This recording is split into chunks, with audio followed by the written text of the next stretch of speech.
Everybody knows Halo for the Xbox 360 was a time and a place. It was a great co-op campaign, and it was also fun to play versus matches online. For today, I played a game that is reminiscent of that couch co-op Xbox 360 experience, Resident Evil 5. The first least Resident Evil experience in the series.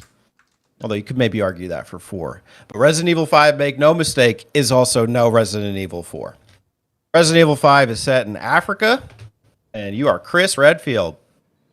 And the story is mash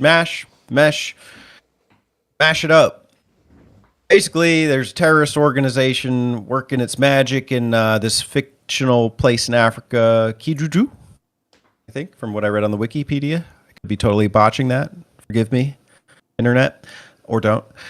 And also at the same time, there's like your sister's missing, Jill Valentine, and so you're kind of looking for her. And your partner. You're also working with the organization there as a counterterrorism organization, and your main partner is Sheva.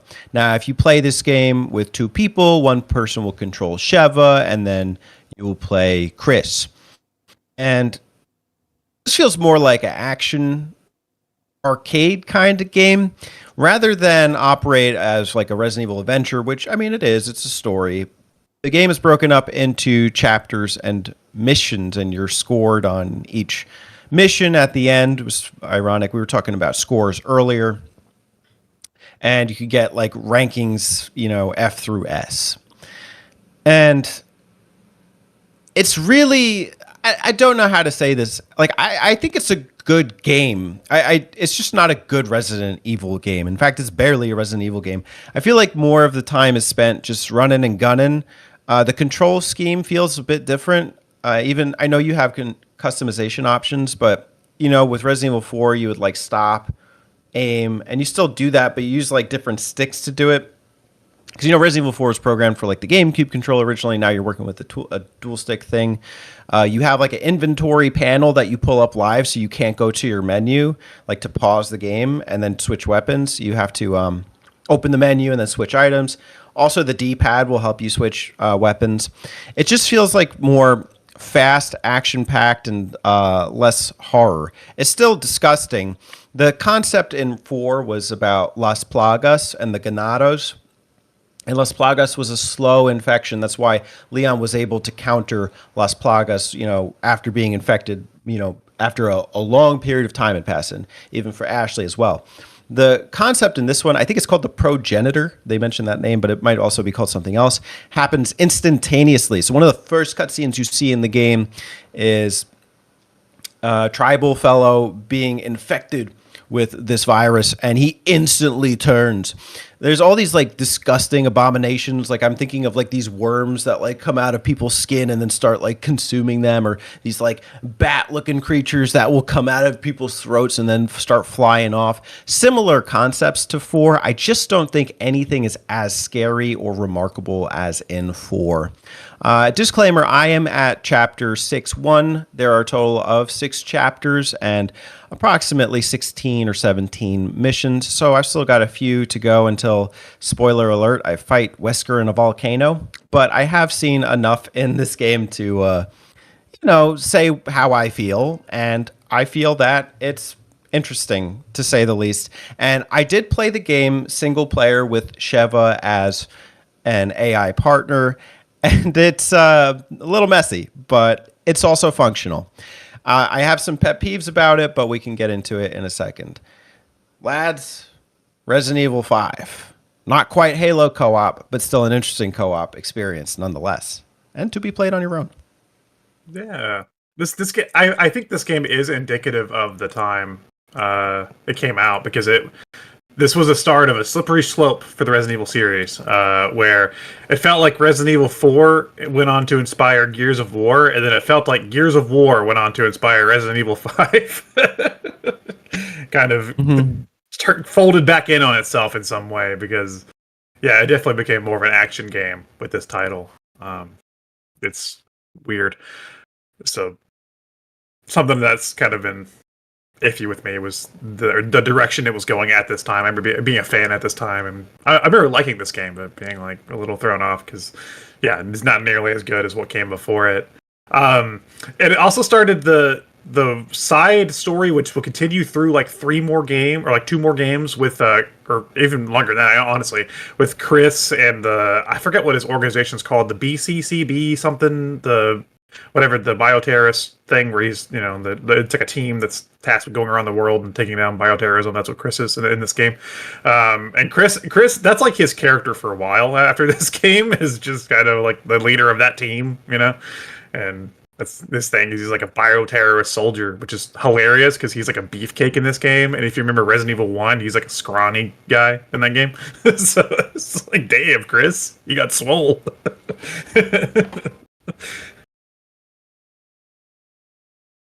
Yeah, some interesting characterization. I actually felt like there were some kind of like blank palettes. Like, honestly, Resident Evil 4 has so much personality, whereas this one, I mean, Chris just feels like, even though he's beefier Leon, he just kind of sounds the same and not like any iconic lines. Sheva is kind of adult. I mean, she's fine, I like her business outfit, but other than that, and she's dumb, man. Like, you give her multiple weapons, she will always default to the pistol. She had a pistol and the SMG.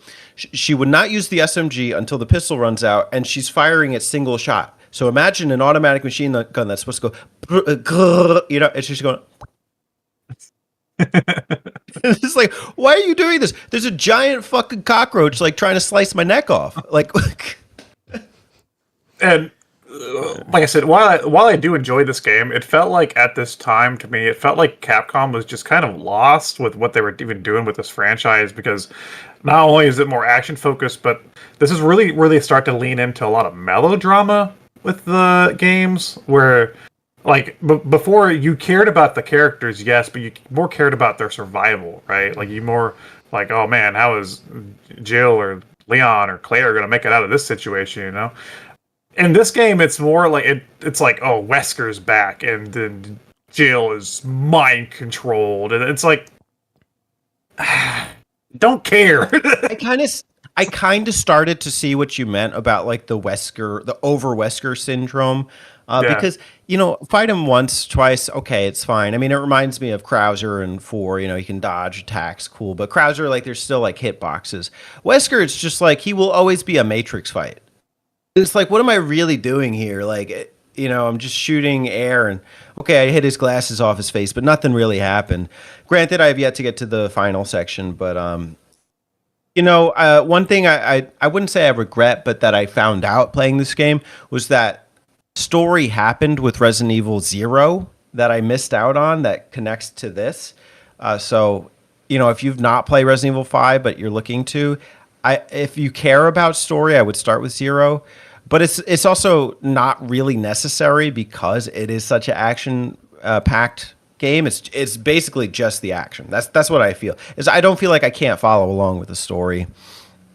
A lot of like the basic concepts I get, and I don't know. I would have liked to see more like character. Like, nothing compares to like that freaking alien creature in like the sewers of Resident Evil 4, and you have to like throw down the ice tanks to freeze him mid space, and you can get to the elevator before he attacks you. The regenerator you're talking about in 4? Not even that, but regenerators are another, like, just like a good example. I think you're the right hand or the left hand of Salazar is what I'm talking about.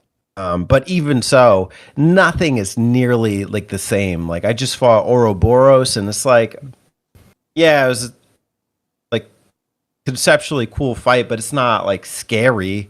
I don't like. It's just annoying. Yeah. Yeah, I remember when this game came out, my friend was super psyched for it, and I had never played a Resident Evil at this point because I just didn't like horror games. And he was like, but it's co-op. And I said, oh, that's pretty neat. So we did end up playing, I think, like through 3 levels, and I like had to leave or something. And then I came back to his house one day, and he was just wrapping it up. and I think he was fighting Wesker, and it looked like a And it was. I know the part you're talking about. It was like with the missile and shit. The volcano. Yeah. Stupid. It's so stupid. And I was like, "What is this? The same game?" And he's like, "Yeah." And it was weird because at the time, like, I was a little sassy, and I was falling out of favor of video games were starting to not be my thing. It was during that era, and I'm just like shaking my head, like looking at this game, like, oddly, this is probably at the time this is my favorite Resident Evil game. Just because I can play it co-op and shoot shit. Like, so that's cool. But now, I mean, even then I knew, like, this is not good. And then now looking at it, like Alex was saying, it seems like they're very lost. Like, very much like they took, because like 4 was such a departure, right? And then it's almost like they had like a meeting and they're like, we need to gather everything that we think 4 did right and put that into the next game. And they took like some ideas that you're like, yeah, I guess, like more action. Oh, okay, interesting. What if it was like 100% action? And it's like, what, like a lot of gunplay. Okay, what if it's only gunplay? And it's like you missed out on the part of the heart and like the coolness of, like 4 had a lot of subtlety to it. It had a lot of like interesting characters and story, and you were actually like nervous going into a new area because you didn't know what to expect. It's like there's so many things about it that just seem like they don't understand their own game, and well, that's 5 for me. And I don't even want to touch 6. I haven't even. Jesus. 6. 4 did the impossible because the thing is that, okay, outside of maybe like Resident Evil 3, Nemesis, and Code Veronica, which take place basically right after the respective games the characters are from, they didn't really reuse characters. There's basically like the first game, Chris and Jill, second game, Leon, and then 3 was Jill again, but it was basically right after 1, so it was like still just kind of like coming off of that experience, and then 0 was Rebecca, and then Code Veronica was Claire, but it was also coming right off of 2. So it's kind of like they kind of were still in the same thing. 4 did the impossible. 4 took a character that survived a zombie apocalypse and put him in like a more daunting situation, right? So I feel like that was the issue they had. They were like, well, we have to stick with this cast of characters. But Leon's already survived all this. Chris has already survived all this shit. Well, we'll make him a leader of like a team. You know, and they basically forced their hand into creating an action game because the guy that survived a zombie apocalypse, what is he afraid of, right? So that's the issue with 5 and 6 to me, and that's why I thought it was smart with 7 moving forward because they essentially, even though 7 and 8 have the same character, they essentially reset who they're playing, like who you're playing as. So you're playing as like a new guy in 7 who hasn't done anything, you know. So that's able to like give you the horror experience back. Like, what is Chris afraid of? You know? Yeah. You've seen it. I think the thing is too, like with 4, the pacing is perfect, and like the mercenary will come up at, or what do you call him? The merchant. The merchant will come up exactly like, okay, I really needed the merchant right now, like at perfect timing. In this one, it's just if you die or at the end of the chapter, you always go to a section where you can just upgrade your weapons, you know, as much as you need. So it's really, it kind of takes like the feel of like you're actually there out of it. And, you know, I think it loses charm by subtracting a lot of the adventure and RPG elements. Things like combining a yellow herb with a green herb in order to increase your health meter, not there. A merchant in order to increase, you know, to sell you things, go, welcome stranger, you know, missing. You know, it's just, the game has no personality at all, aside from Matrix looking Wesker dude in the volcano, spoiler alert, I guess, brainwashed Jill, I don't even know, like, I don't know what to say. There's like a sniveling cohort who literally sounds like a just stupid cartoon character. Who just goes, yeah, like that, I'm gonna fight you. I don't know. Alex doesn't even remember this guy. I don't remember that. Terrible. I don't know. Terrible characters. He was a major boss battle. And the thing about those major boss battles, in the first half of the game, you don't even use your weapons. You use automatic weapons, automatic turrets. You fight an El Gigante on the back of a freaking, Truck. Warthog. Yeah. Yeah. Stupid. There's a cool swamp section with the boat, where you get to ride the weird, what do they call them? Like the big fans in the back of them. Those kind of boats. As stupid as this game is, somehow, in retrospect, it's still more grounded than anything that happens in Resident Evil 6. So I can still appreciate 5 in some way because I played Resident Evil 6 to completion. Well, I'm gonna get there soon enough. I'm on track to have cleared the first 5 Resident Evil games. So next up 6, woohoo! Enjoy it. Thanks. I don't hate 5. I really don't. It's a fun game. I don't think it's a bad game. I think it's just the wrong direction for the franchise. Oh, terrible. Yeah. But in terms of like the game itself, like it's clearly it's not a poorly made game, Like I can't knock it for being an action game. I get it. I get why they would make those changes, but it's just not right for the series. Well, question: do you think they're going to remake it? And if so, how do you think they should do it? I don't think they should. Do I think they're going to? That's tough. Maybe. I honestly didn't think they were going to do 4, and then they did it, and it worked, which I was scared of. I think they could do 5 and try to make it more horror focused. I feel like that's what they did with the 4 remake. Was the 4 remake? I felt like it amped up the horror a little bit. It still felt like 4, but I think it was a little less goofy than the original 4 in some ways. So I feel like that's what they would need to do with the 5 remake, but they would just have to lower the goofiness level down a lot, considerably. Did you guys play... almost a brand new game, but just set in Africa? Did you guys ever play World War Z?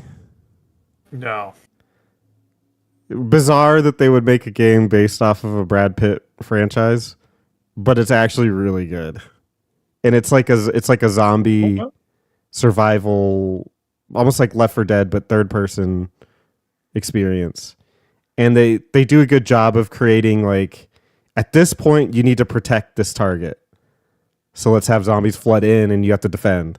At this point you need to make it to this position, so it's like sprinting this way. At this point you need to defend this house, so board up the windows and protect. It's really, really good if limited by that concept, but as a multiplayer zombie game, it was, I could see a Resident Evil 5 remake trying to transition to something like that, where it's more, and it's been so long since I played, so correct me if I'm wrong or anything, but more objective based as opposed to just kill. They've tried this concept again, not counting 6, with Revelations 2. But what they did there was that's a co-op game, but it's more in the way of like Alan Wake, where it's like episode like focused, where it's like you basically play as 2 sets of characters in each episode. You play as like the first chapter with 2 characters in the past and then 2 characters in the future. But what made it interesting was that, and both of the campaigns going side by side, the main character is usually Claire or Barry Burton, and they're the ones that can actually deal damage for the most part. The other co-op characters aren't really there to support you in combat. They're more there for puzzle solving or like other elements. So like one of them has a flashlight, and while you don't, so their job is to kind of help you see and stuff like that. And then the other character she has like ability where she can see stuff through walls, so it's kind of like helpful. She'd be like, okay, it's like the second player could be like, well, there's 3 guys in this room, so you need to watch out, So like they kind of played with that concept later on, but did it in a way that felt more puzzly, I guess, more Resident Evil-ish, which I think worked. So that's something they could incorporate into a 5 remake if they did that. Gotcha.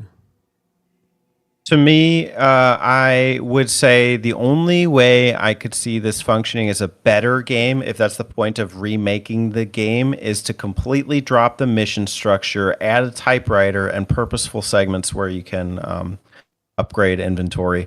Because otherwise, I really think even just the idea of co-op in this game detracts from the horror elements. I don't think anything is naturally not scary. A lot of these things are. A giant freaking worm monster, stay the fuck away. Like, like give me the flamethrower or whatever. But you have to make the tension felt. And quite frankly, it just gives you too many layups or assists, Mm-hmm.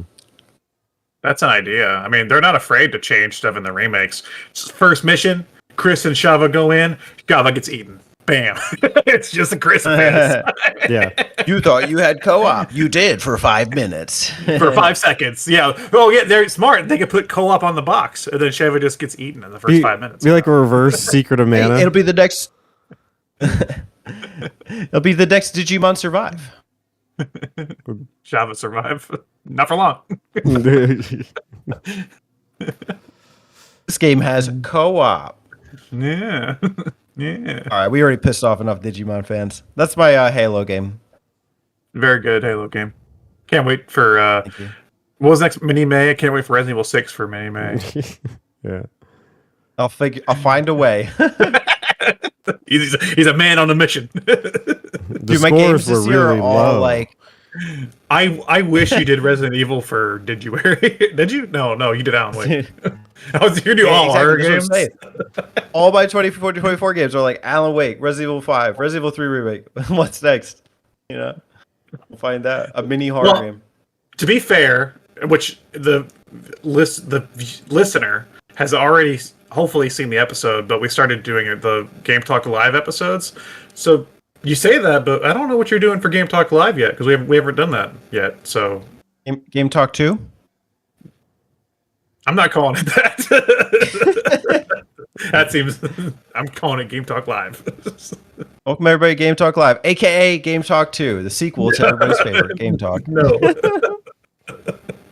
Anyway, I don't know what you did for the Game Talk Live 2 episode that has already happened by this point because we're recording it before that.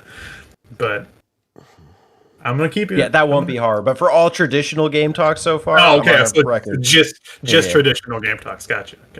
Yeah. Cool. Well, thanks for joining us, guys. That was the episode.